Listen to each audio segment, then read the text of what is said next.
Anda sering dimarahi bos karena sering salah, atau nilai ujian jelek, nggak konsentrasi di kelas, atau ngantuk di kantor?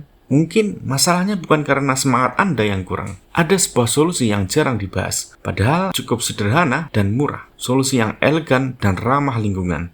Apalagi kalau bukan naik sepeda ke tempat kerja.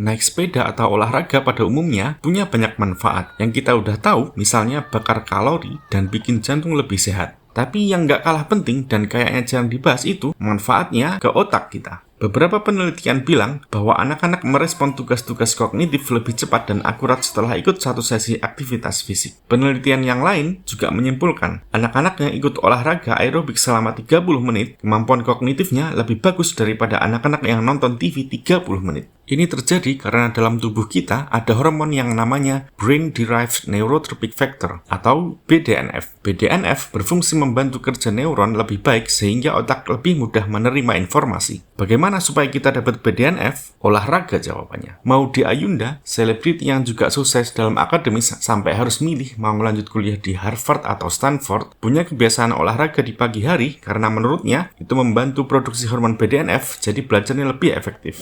Menggenerasi protein BDNF yang memperbaiki sel-sel koneksi neural kamu.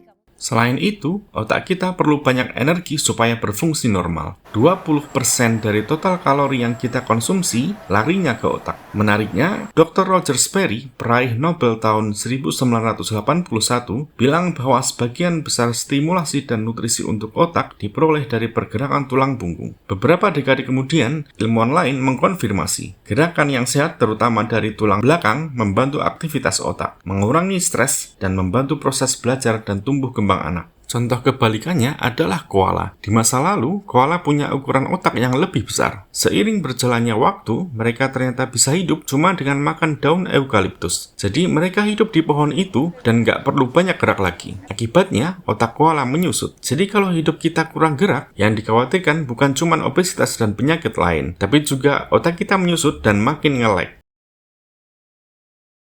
Olahraga juga terbukti bisa mengurangi stres dan depresi. Sebuah studi tahun 2000 menyebutkan setelah ikut 10 bulan program olahraga aerobik, orang-orang dengan gejala depresi berat jadi jauh lebih baik daripada orang yang cuma minum obat. Kalau nggak stres, kedengarannya jadi bagus buat yang lagi belajar di sekolah atau mewakili rakyat. Tapi mungkin kita nggak punya waktu buat olahraga atau nggak mau ngeluarin duit buat bayar membership gym. Tenang, Anda bisa olahraga sambil berangkat ke tempat kerja atau ke sekolah. Tentu saja dengan naik sepeda. Semua manfaat baik dari olahraga untuk otak bisa kita lakukan dengan murah, tanpa nyediain waktu lebih, bahkan bisa mengurangi biaya transportasi dengan naik sepeda. Nggak lupa, naik sepeda lebih terhindar dari macet yang bikin stres.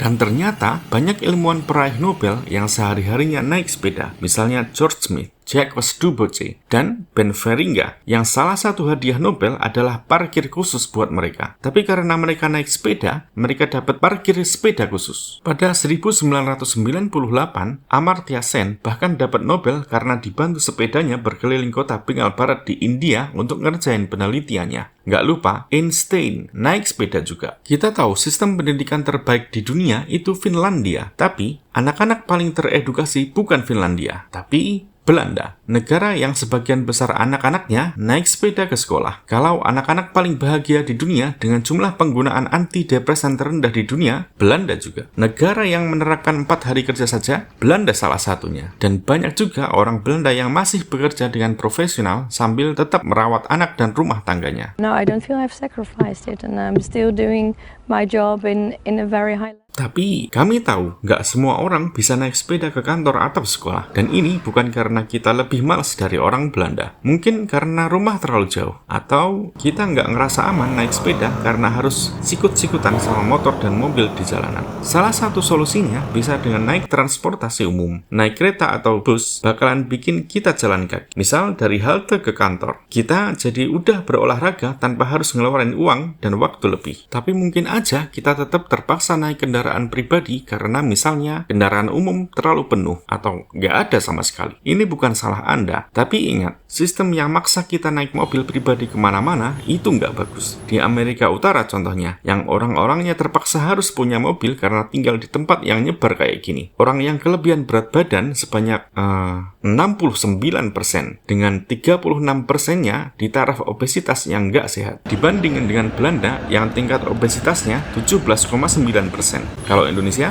23,1%. Itulah pentingnya kita mensupport kebijakan pemerintah yang ngebantu kita bisa naik sepeda atau transportasi umum ke tempat kerja. Kita perlu trotoar yang bagus, lajur sepeda, layanan bis dan kereta, sekaligus perumahan vertikal supaya harganya terjangkau dan lebih dekat ke pusat kota.